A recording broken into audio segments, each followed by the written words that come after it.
belajar untuk menggapai kesuksesan. Assalamualaikum warahmatullahi wabarakatuh. Selamat berjumpa kembali dengan saya, Bu Putih Kurniawati. Untuk kali ini kita akan belajar mengenai peluang atau teori kemungkinan, dan khusus untuk video saat ini Ibu akan menjelaskan mengenai aturan pencacahan dan juga faktorial. Tujuan pembelajaran yang kita harapkan peserta didik dapat mempelajari atau memahami aturan perkalian dalam menerapkan permasalahan dalam kehidupan sehari-hari. Dan untuk faktorial, nanti harapannya kalian bisa menerapkan dalam penyelesaian permasalahan yang berkaitan dengan permutasi dan kombinasi. Baiklah, untuk memahami materi mengenai aturan perkalian dan juga faktorial, silakan ikuti dan simak penjelasan Ibu berikut ini. Baiklah, berikut adalah penjelasan mengenai materi aturan perkalian dan faktorial. Untuk kompetensi yang kita harapkan, mendeskripsikan kaidah pencacahan, permutasi, dan kombinasi, sehingga indikatornya harapannya kalian dapat memahami kaidah pencacahan dan aturan perkalian, memahami proses perhitungan faktorial.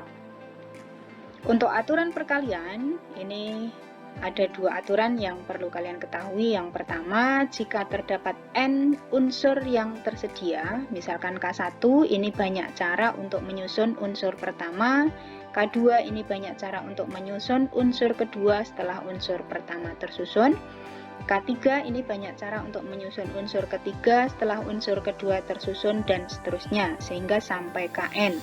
Kn ini merupakan banyak cara untuk menyusun unsur ke N setelah objek N kurangi 1 unsur sebelumnya tersusun.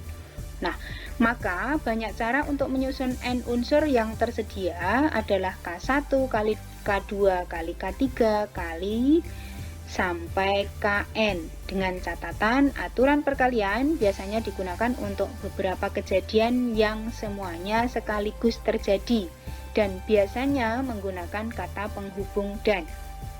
Perhatikan contoh berikut. Nah, pada pemilihan pengurus OSIS terpilih 3 kandidat, yaitu Abdul, Benny, dan Cindy, yang akan dipilih menjadi ketua kelas, sekretaris, dan bendahara. Aturan pemilihan adalah setiap orang hanya dipilih untuk satu jabatan. Berapakah kemungkinan cara untuk memilih dari 3 orang menjadi pengurus OSIS? Nah, di sini ada beberapa cara dalam menyelesaikan permasalahan berikut. Misalkan yang pertama bisa kita selesaikan dengan diagram, ya. Kalau kita buat dalam diagram bisa bentuknya seperti ini. Jadi tadi yang misalkan Abdul itu A, Benny-nya B, Cindy C, ABC, yang kemungkinan sebagai ketua A, ya, maka sekretarisnya bisa B dan C. Nah, kalau A sudah ketua, B sekretaris, kemungkinan C adalah bendahara. Atau mungkin C itu sekretaris, berarti B-nya adalah sebagai bendahara. Nah, kalau kita susun akan menjadi ABC. Nah, kalau ketuanya B, bisa A ini sebagai sekretaris, C sebagai ketua sekretaris juga. Jadi kalau B ini, saya ulang, B ini ketua, berarti A sebagai sekretaris, C sebagai bendahara. Atau B ketua, C ini sekretaris, A-nya bendahara. Kalau C ini menjadi ketua, maka A bisa sekretaris, B bendahara. Atau C ketua, B sebagai sekretaris, dan A-nya sebagai ketua. Nah, ini bisa kita menggunakan cara itu dengan menggunakan diagram panah, ya. Kalau ini kita susun. Nah, bagaimana dengan menggunakan aturan perkalian?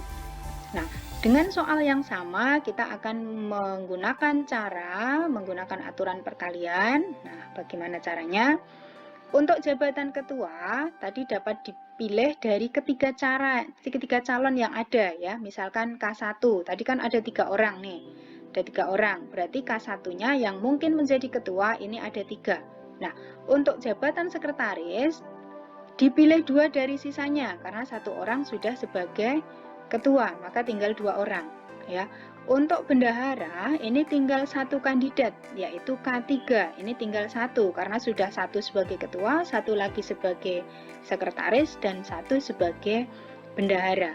Sehingga Banyak cara pemilihan itu adalah K1 kali K2 kali K3 atau 3 kali 2 kali 1 sama dengan 6. Jadi ada 6 cara pemilihan pengurus OSIS tersebut ya. Ini dengan menggunakan aturan perkalian. Contoh yang kedua. Nah, seorang manajer supermarket ingin menyusun barang berdasarkan nomor seri ya. Dia menyusun nomor seri dimulai dari angka 3000 sampai dengan 8000. Dan tidak memuat angka yang sama. Tentukan banyak nomor seri yang tersusun dari angka 1, 2, 3, 4, 5, 6, 7, 8. Nah, bilangan yang ada, yang akan disusun tadi terdiri dari 3000 sampai 8000 ya. Ini pasti memiliki banyak angka yang sama, yakni 4. Karena kita akan menyusun ribuan, ratusan, puluhan, dan satuan. Ya, kalau menjadi 4 angka berarti ada ribuan, ratusan, puluhan, satuan, dan angka tidak boleh berulang. Nah, untuk mengisi angka ribuan ini yang mungkin adalah 3, 4, 5, 6, 7. Kenapa mulai dari 3? Karena di sini ada syarat angka yang disusun adalah 3000 sampai 8000. Berarti 1 dan 2 tidak mungkin sebagai ribuan. Yang mungkin adalah 3 sampai 7. Ya, 3 sampai 7. Kenapa 8 tidak? Karena 8 ini batas minimalnya 8000. Batas maksimalnya 8000. Jadi nanti kalau kita menyusun angka 8, 1, 2, 3, nah di sana bukan 8000 lagi, tetapi sudah lebih dari 8000. Sehingga yang mungkin sebagai angka ribuan itu hanya 3, 4, 5, 6, 7. Ada 5 cara atau 5 angka yang digunakan. Untuk mengisi angka ratusan, ini yang mungkin adalah dari angka 1 sampai 8, terdiri dari 7 cara. Kenapa 7 cara? Karena tadi dari angka 1 sampai 8 ini sudah kita gunakan satu angka, sehingga tinggal 7 angka yang belum digunakan. Setelah ratusan kita akan menyusun angka puluhan ya. Angka puluhan dari 1 sampai 8 ini juga yang bisa kita pakai tinggal 6 angka karena tadi sudah kita pakai 2 angka di ribuan dan ratusan sehingga tinggal sisa 6 angka. Yang terakhir adalah angka satuan.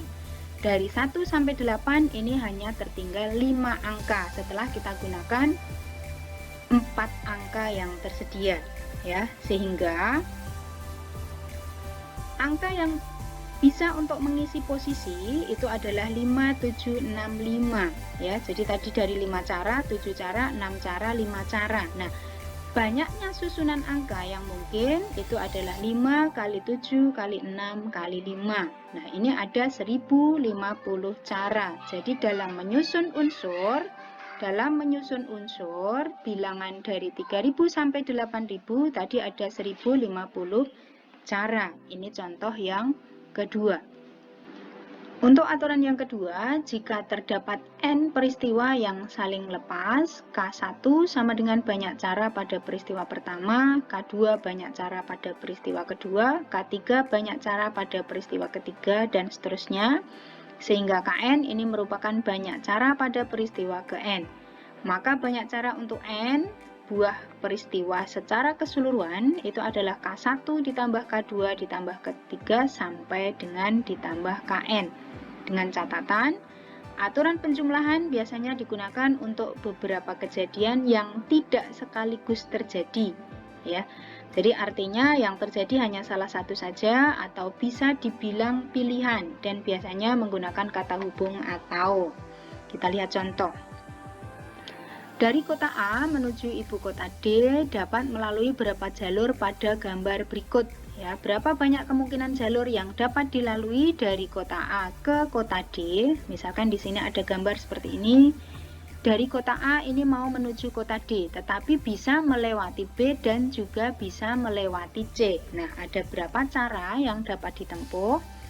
Yang pertama, jalur dari A ke D ini jika melewati B. Sehingga dari kota A ke kota B ini dihubungkan 4 jalur. Sedangkan dari B ke D ini ada 3 jalur. Nah, sehingga banyak cara dari A ke D melewati B ini adalah 4 kali 3 atau 12 cara. Ya. Nah, sedangkan yang jalur dari A ke D melalui C ini berarti dari A ke C ini ada 3 jalur. Dari C ke D di sana juga ada 3 jalur. Sehingga jalur yang dapat dilalui dari A ke D melewati C ini adalah 3 kali 3 atau 9.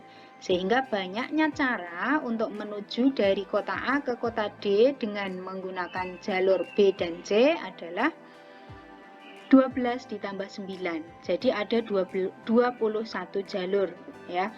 Jadi tidak seperti cara yang pertama tadi langsung dikalikan 12 kali 9. Itu tidak mungkin karena tidak mungkin juga kedua jalurnya ini dilalui secara bersama-sama, baik melalui B maupun melalui C, sehingga di sana hanya salah satu saja yang digunakan. Sehingga di sana menggunakan tanda hubung penjumlahan. Yang dari A ke D melewati jalur B tadi ada 12 cara, sedangkan A ke D melewati jalur C ada 9 cara. Sehingga banyaknya jalan yang ditempuh di sana ada 21 cara. Ya, ini untuk aturan yang kedua. Jadi hanya salah satu saja atau pilihan ya. Pilihan yang digunakan. Untuk materi yang kedua mengenai faktorial. Jadi jika n bilangan asli maka n faktorial ini seperti ini dibaca dengan n faktorial ya. Jadi simbol faktorial itu seperti notasi tanda seru ya, ini disebut faktorial ya. Di mana n faktorial itu adalah n kali n-1 kali n-2 kali n-3 kali 3 kali 2 kali 1 sampai berakhir angka 1. Kita lihat contoh, misalkan 5 faktorial ini artinya 5 kali 4 kali 3 kali 2 kali 1. Nah ini baru kita hitung ya. Jadi 5 faktorial itu 5 kali 4 kali 3 kali 2 kali 1.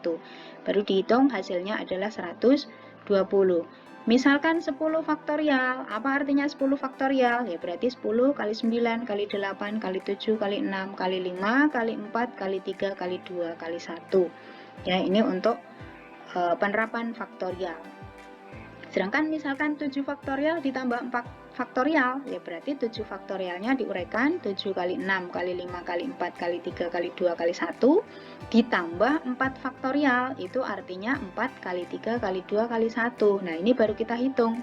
Yang 7 faktorial itu 5040, yang 4 faktorial itu adalah 24. Nah ini baru kita tambahkan menjadi 5064. Contoh berikutnya, nah ini yang pembagian. Misalkan 8 faktorial dibagi 3 faktorial kali 6 faktorial. Nah bagaimana mencarinya? 8 faktorial itu artinya 8 kali 7 kali 6 faktorial. Kenapa di sini saya menuliskan 6 faktorial? Karena di sini ada pembagi 6 faktorial. Nah di sini ada 6 faktorial. Sehingga cukup dituliskan sampai 6 faktorial saja. Yang 3 faktorial kita uraikan 3 kali 2 kali 1. Sehingga ini kita bagi habis, tinggal 8 kali 7 dibagi 3 kali 2 kali 1, hasilnya 28 per 3. Kenapa 28? Ini kita bagi 2, 8 bagi 2 ini 4 ya. Jadi 4 kali 7 28 dibagi 3, 28 per 3 ya. Sehingga pembagian bentuk seperti ini, 8 faktorial dibagi 3 faktorial kali 6 faktorial, hasilnya adalah 28 per 3 ya. Baik, demikian penjelasan Ibu mengenai materi aturan perkalian dan juga faktorial. Semoga kalian bisa memahami dan semoga bermanfaat. Sampai ketemu lagi di video berikutnya mengenai permutasi dan kombinasi. Sukses selalu untuk kalian semua. Wassalamualaikum warahmatullahi wabarakatuh.